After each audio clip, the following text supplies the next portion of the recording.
technology or technology? Don't you think technology should adjust to human being? Mm-hmm. Well, it's absolutely true that the age of implantation makes a huge difference in the ultimate outcome. So the ideal situation is to implant a very young child who is 6 months of age, 1 year of age, and many of those children will have an essentially normal language learning process. They will hit the same milestones as their hearing peers, which is a remarkable thing considering that 30 years ago there would have been no way to do such a thing. Now, in my case, I was a 36-year-old person, suddenly had gone deaf, but I had a lifetime of hearing experience. So my brain had a well-developed auditory cortex. So it took me about a year to relearn how to hear all over again. And that's a learning curve that a child doesn't go through, or rather they go through it in a very different way.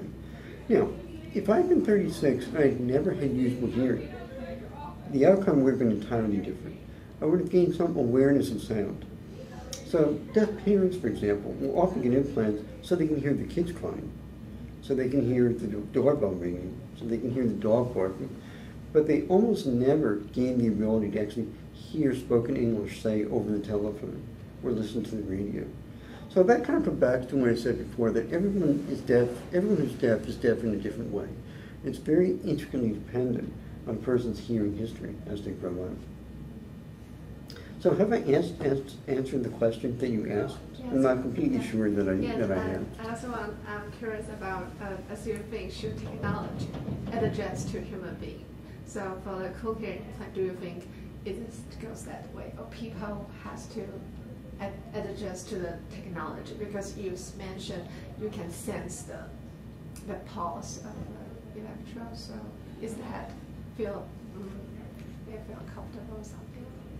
So uncomfortable. I guess I'm still not quite grasping your question. Do you feel that the technology, do you feel that after you got the implants you had to adjust the technology, or has the technology, between the difference between the first implant and the second implant, adjusted more to an understanding of the human brain?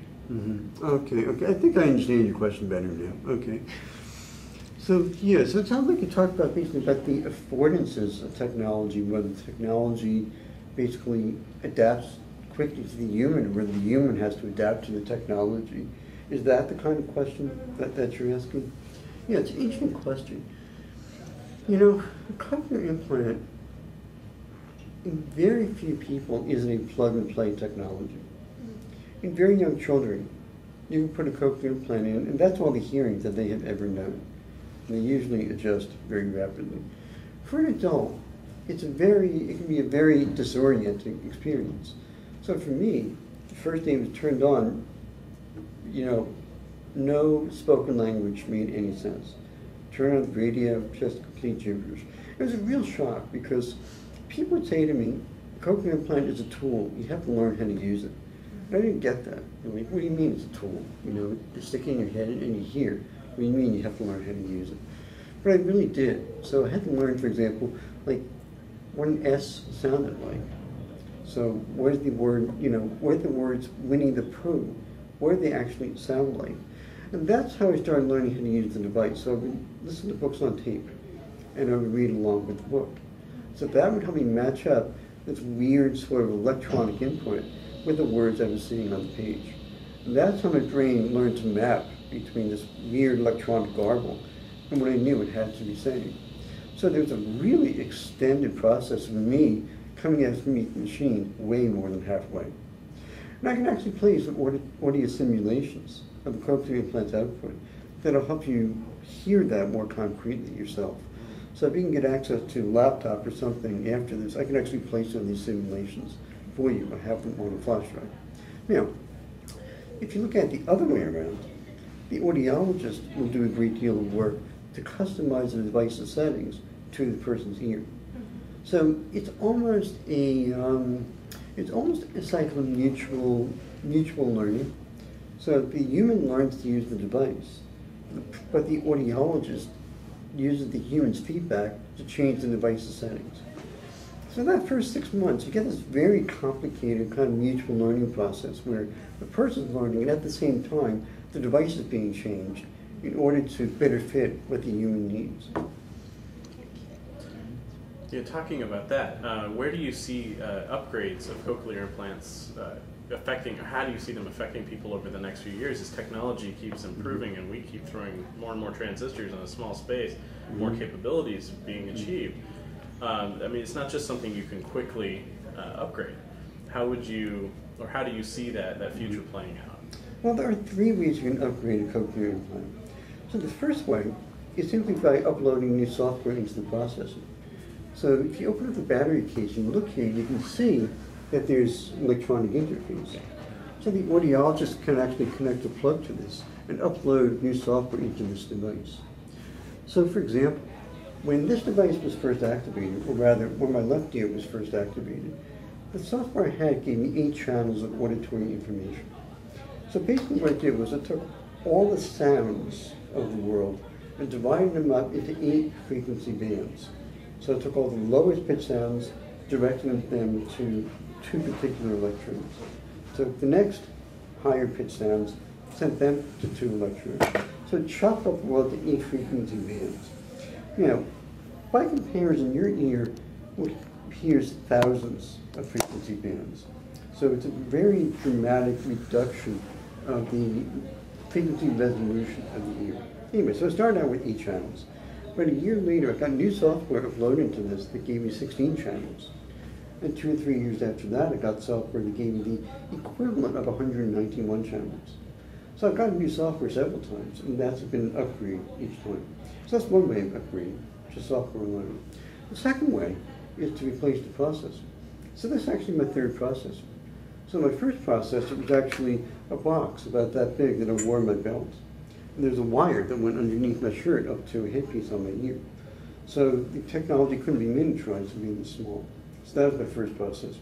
The second processor was behind the ear processor, but it didn't have all the features that this one did. And I got this one about 5 years ago.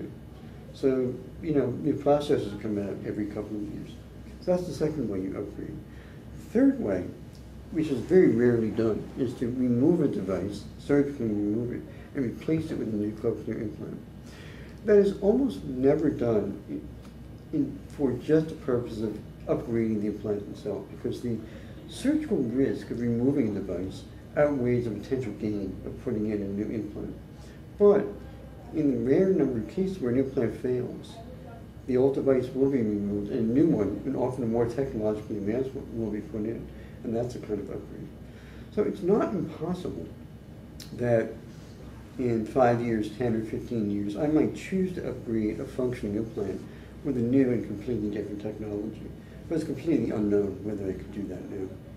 And how would you characterize each time you received an upgrade? You said you started at 8 channels, now you went to 16, then you went to over 100.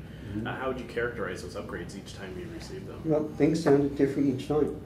And so it was almost like going back to 0. Things sounded weird and bizarre. So when I went to from 8 channels to 16 channels, it basically doubled my frequency resolution. So I was hearing the differences between frequencies that before had sounded the same to me.